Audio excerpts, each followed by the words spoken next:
Kita ini luar biasa terbaik di mata Allah. Iya. Walaupun gajinya hanya 200.000, 100.000. Betul. Bahwa kalau kita kaitkan dengan profesi yang paling afdal seperti sabda Nabi tadi itu,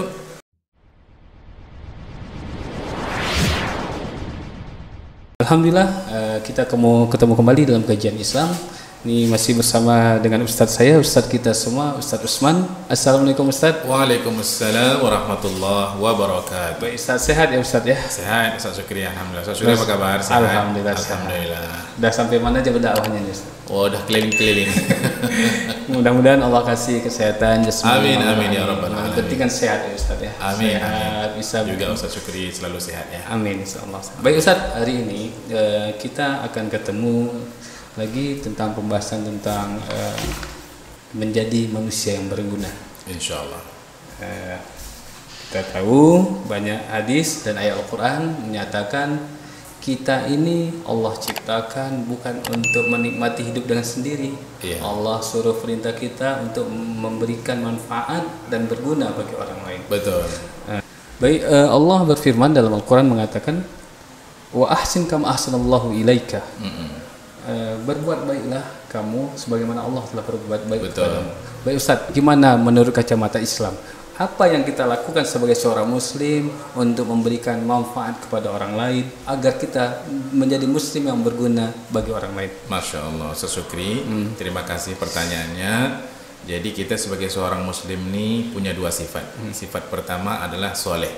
Kita harus jadi orang soleh. Yang kedua, kita harus jadi muslih. Soleh dan muslih. Iya, soleh untuk diri kita. Masih yang sama, kita harus muslih. Muslih ini adalah membuat orang lain jadi soleh. Nah, ini dalam hal kita memberikan manfaat kepada orang lain. Ya, semua orang harus seperti itu. Bahkan disebutkan oleh Rasulullah SAW, manusia terbaik itu adalah orang yang bisa memberikan manfaat kepada orang lain. Khairun nasi anfa'uhum linnas. Orang yang paling baik itu adalah orang yang paling bisa memberikan manfaat kepada orang lain. Bentuk manfaatnya itu Ustaz gimana? Bentuk dia bisa memberi manfaat itu dengan hal-hal apa aja? Baik Ustaz Syukri, dia bisa saja kemudian bagi manfaat dengan hartanya, ya. Dengan harta yang Allah titipkan sama kita bisa berikan kepada orang lain, ya. Kalau orang miskin kita bantu, kan juga di dalam Al-Qur'an disebutkan, ya. Besar pahala kalau kita membantu orang miskin, anak yatim, orang-orang yang memerlukan, ya. Fadilah-fadilah bersedekah misalnya itu cukup banyak Ustaz. Jadi kita membantu orang lain dengan harta kita. Nah, barangkali kita tidak punya harta Ustaz, ya. Maka bisa cara yang kedua adalah dengan cara kita dengan ilmu kita. Yang kita punya, walaupun kita punya harta, kita punya ilmu, kita juga bisa memberi manfaat kepada orang lain. Seperti Rasulullah SAW mengatakan, khairukum man ta'allama al-Qur'an wa 'allama. Sebaik-baik kamu adalah orang yang belajar Al-Qur'an, berhenti di situ tidak. Wa 'allamahu, dan kemudian dia mengajarnya kepada orang lain. Jadi ini ilmu Ustaz. Jadi kalimat khairukum itu berarti profesi terbaik atau kalimatnya hanya orang yang baik saja, atau memang kerjaan itu menjadi yang terbaik gitu? Jadi kalau sudah kata khairun Ustaz dalam bahasa Arab itu adalah ismut tafdil. Ismut tafdil itu adalah superlatif yang terbaik. Yang terbaik. Yang terbaik itu superlatif yang terbaik. Jadi orang yang paling baik itu adalah orang yang belajar Al-Quran dan mengajarkan Al-Quran. Orang yang terbaik itu adalah orang yang memberikan manfaat kepada orang lain. Dia orang yang terbaik. Jadi Ustaz, berarti profesi lah guru-guru ngaji kita ini luar biasa terbaik di mata Allah. Iya. Walaupun gajinya hanya 200.000, 100.000. Betul. Bahwa kalau kita kaitkan dengan profesi yang paling afdal seperti sabda Nabi tadi itu mengajar Al-Quran, betul. Walaupun gajinya tidak seberapa, tapi Allah tidak melihat bukan pada gaji yang dia terima, akan tetapi manfaat yang dia berikan kepada orang lain. Itulah yang dilakukan oleh Rasulullah SAW. Tidak ada yang diajarkan Nabi kecuali Al-Quran. Dan itu juga yang dilakukan oleh sahabat Rasulullah SAW. Tidak ada yang mereka ajarkan kecuali Al-Quran, sehingga mereka menjadi orang yang terbaik, generasi yang terbaik. Itu Ustaz. Kita juga bangga ya Ustaz ya. Mungkin saat ini sudah menjamur di mana-mana rumah tahfidz Quran, Quran ini yang membuat rumah tahfidz Quran, membuat pengajian Al-Quran ini udah digolongkan lah orang yang terbaik profesinya. Betul ya, Ustaz. Insya Allah Allah akan berikan izzah, kemuliaan pada orang-orang yang menyibukkan dirinya dengan Al-Quranul Karim. Kenapa? Karena Al-Quran ini sendiri adalah kalam Allah Subhanahu wa Ta'ala. Kalam Allah.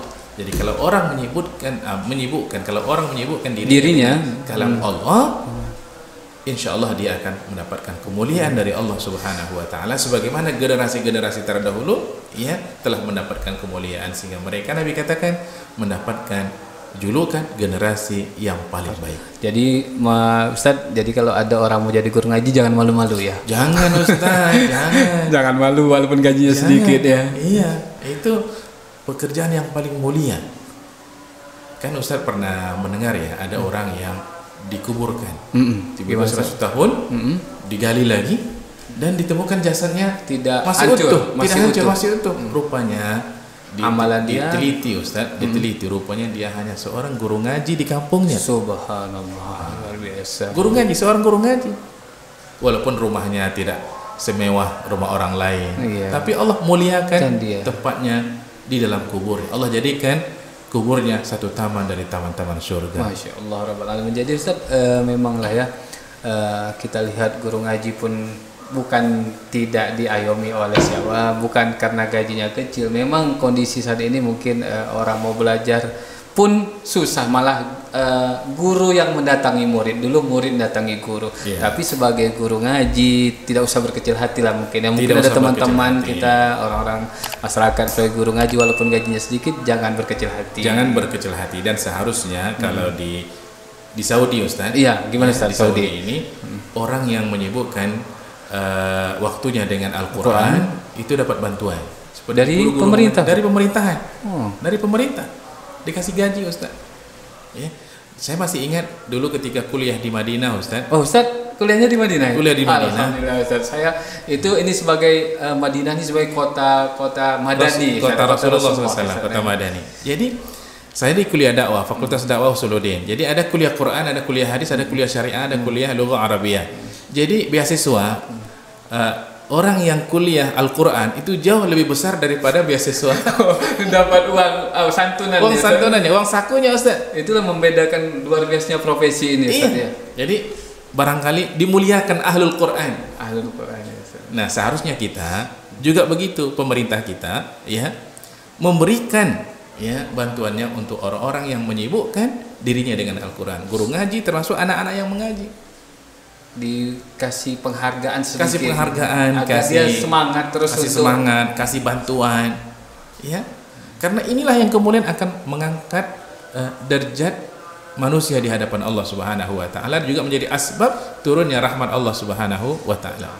Baik Ustaz, tadi sudah Ustaz ceritakan kita memberi manfaat kepada orang lain dengan ilmu, ya kan, dan dengan harta. Iya. Ini Ustaz, kalau tak punya ilmu, tak punya harta, dia punya badan apa bisa dia juga memberikan tenaga, dia bantu orang lain? Iya Ustaz. Ya bisa. Walaupun tak punya harta, walaupun dia tidak punya, tak punya ilmu. Ya, jadi sesungguhnya Ustaz, tidak ada alasan bagi orang untuk tidak bisa memberikan bantuan kepada orang lain. Sebab Allah Subhanahu wa Ta'ala berikan potensi kepada kita sebanyak mungkin, yang dengan potensi itu, dengan apapun, paling tidak insya Allah kita bisa bantu orang lain.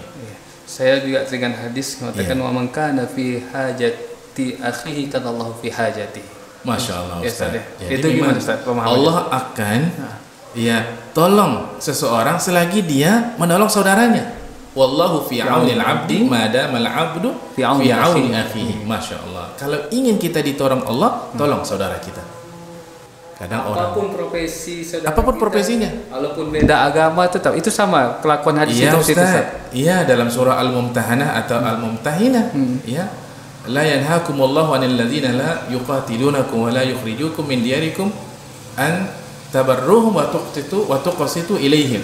Allah tidak melarang kamu untuk berbuat baik kepada orang-orang yang tidak memerangi kamu, tidak mengusir kamu dari negeri kamu. Kamu berbuat baik kepada mereka. Contoh lagi dalam surah Luqman, wa in jahadaka ala an tusyrika bima laysa laka bihi ilmun fala tuti'huma wa sahibuhuma fid dunya ma'rufa. Kalau ada orang tua mengajak anaknya kufur kepada Allah, jangan taati. Tetapi Allah mengatakan wa sahibuhuma fid dunya ma'rufa. Berbuat baik kepada ibu bapak walaupun berbeda agama.